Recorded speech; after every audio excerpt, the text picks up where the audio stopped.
It's my honor now to welcome to The Truth John O'Connor. He is an attorney, he is a author, and he's got a lot of experience, decades-long experience, and has worked on some of the nation's biggest trials and involved in some of the most historic cases of our lifetime. John O'Connor, welcome to The Truth. You've authored two books. One is The Mysteries of Watergate, and the other is Postgate, How the Washington Post Betrayed Deep Throat. I want to talk about all that, but let's start by talking about your prosecution of Patty Hearst back in the 70s when she was kidnapped and then showed up in a bank with a machine gun and claimed, her defense was, as I recall, that she claimed that she had been brainwashed and she was not acting on her own free will. Does my memory got that right? I can't remember what I had for breakfast this morning, but I can remember this trial from 50 years ago.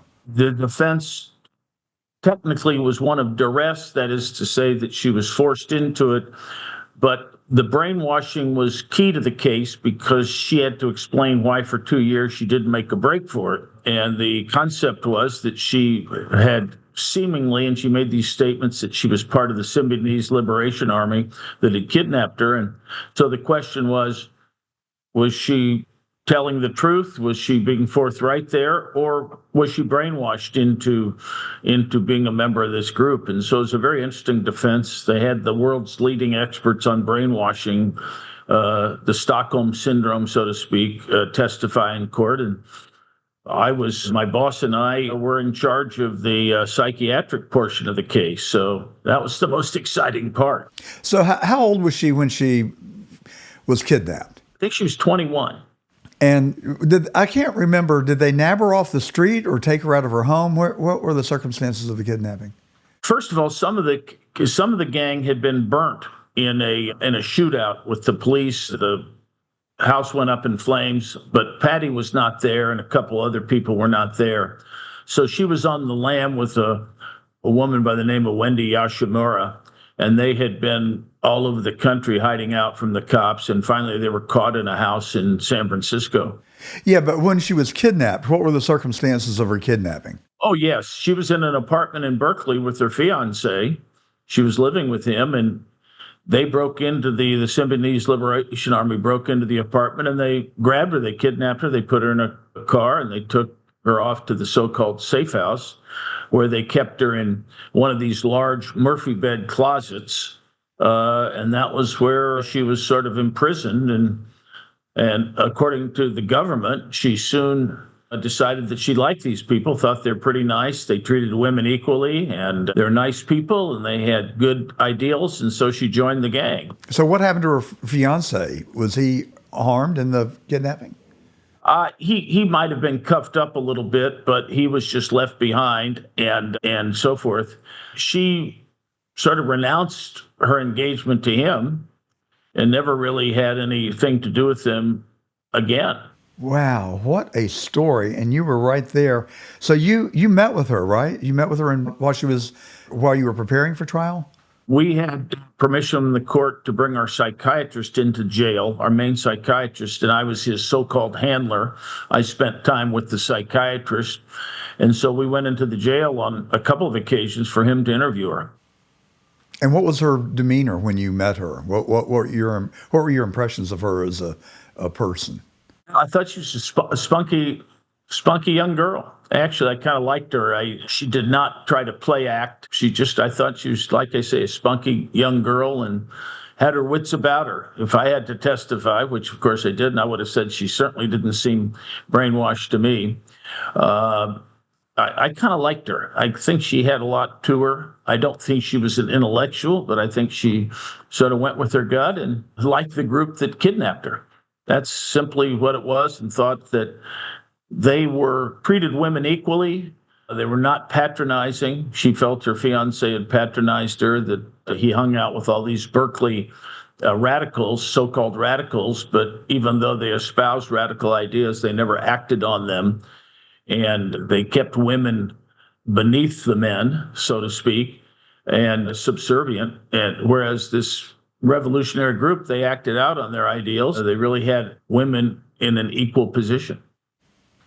And so, was she radicalized before she was kidnapped? It sounds like she was, that she was, or at least had those maybe leanings or those tendencies.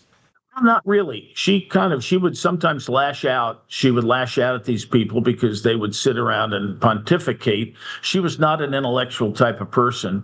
Every now and then she'd lecture them and say, "Hey, you guys are talking about all this stuff. Why don't you do something?" But she wasn't really an intellectual type of person. She didn't have a lot of ideology about her. Like so many young people, she probably sided with the poor and oppressed, but she was not an ideologue like so many people were at Berkeley at the time. She just wasn't that type of person.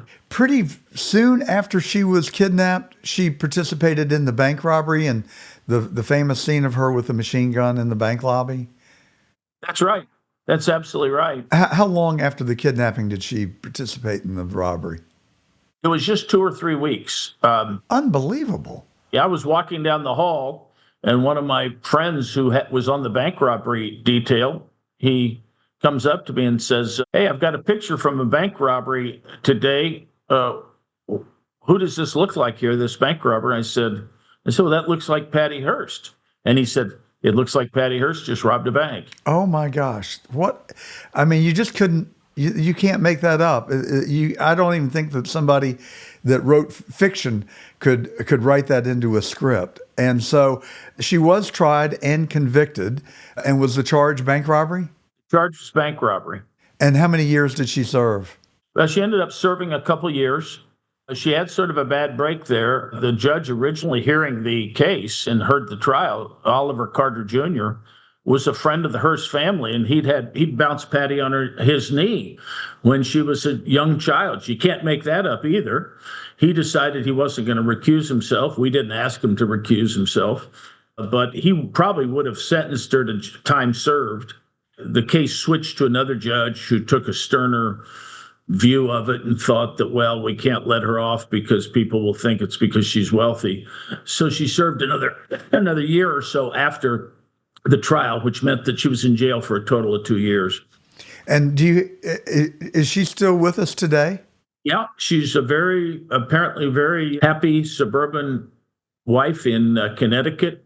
She is involved in a lot of animal charities, I believe, and has a nice life. She married a former San Francisco policeman who was her bodyguard, and I think they had a nice, happy life. I don't know if he's still alive or not. So it was in that era, but about, let me remember, 3 years after that, you and I lived through the Watergate era. And I was in college then, and I was a political science major and have always been interested in politics. And I watched the Watergate hearings, and I've been somewhat of a student of Richard Nixon as well. And you wrote a book on the mysteries of Watergate. And tell us about the book and what you discovered. What mysteries did you uncover? The real book that started it all off was Postgate.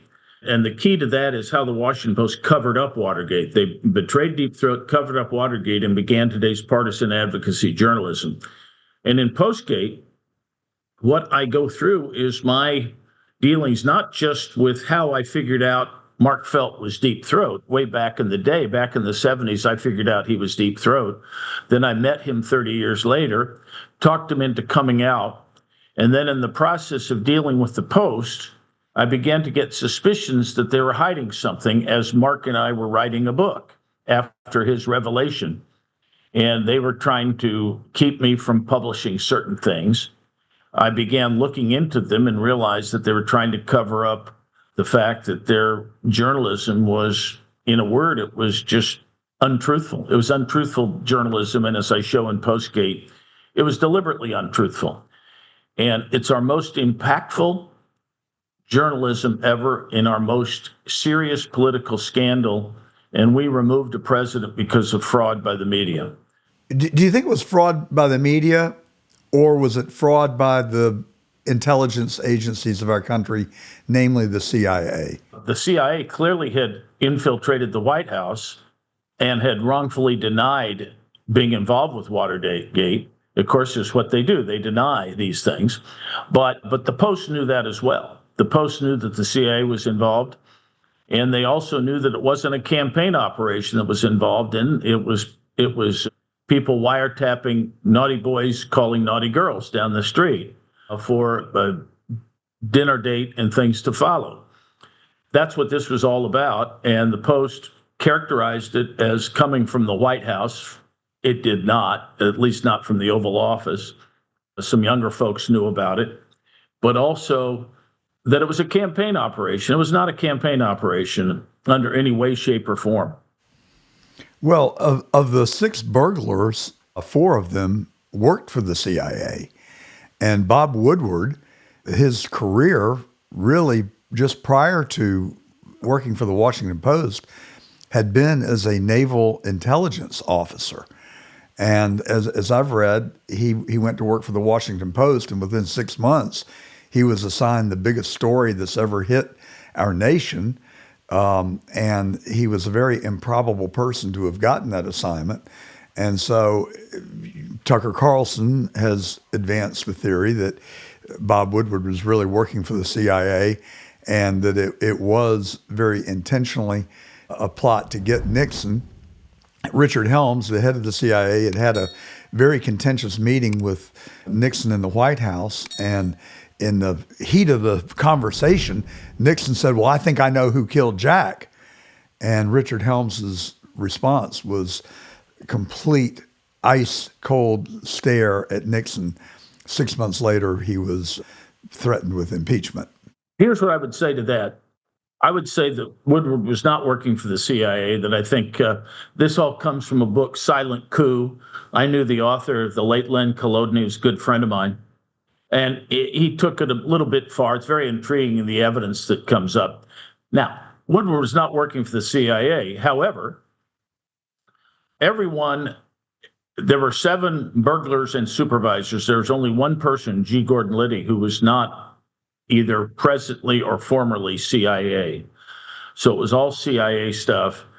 And there was some very, very clear proof that the CIA was involved. And Howard Baker, the senator, actually did a report that the Post did its best to cover up. Baker wrote a report that was appended to the Irvin report. The Irvin Committee report was 1,100 pages.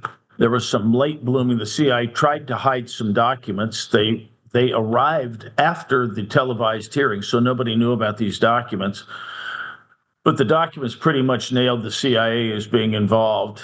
Woodward already knew the CIA was involved, by the way, and he hid it. And Ben Bradley may have been a CIA asset back in the day when he was a foreign correspondent. So they had connections to the CIA, don't get me wrong. But they were there mainly to cover up for the DNC. They're close to the Democrats, and the Democrats were involved in a prostitute referral program for its out-of-town guests. So that was embarrassing. They also hated Nixon, so they didn't want to give him a break. So the Post was out to get Nixon and cover up for the DNC. The CIA just happened to be someone they also had to protect in order to protect the DNC.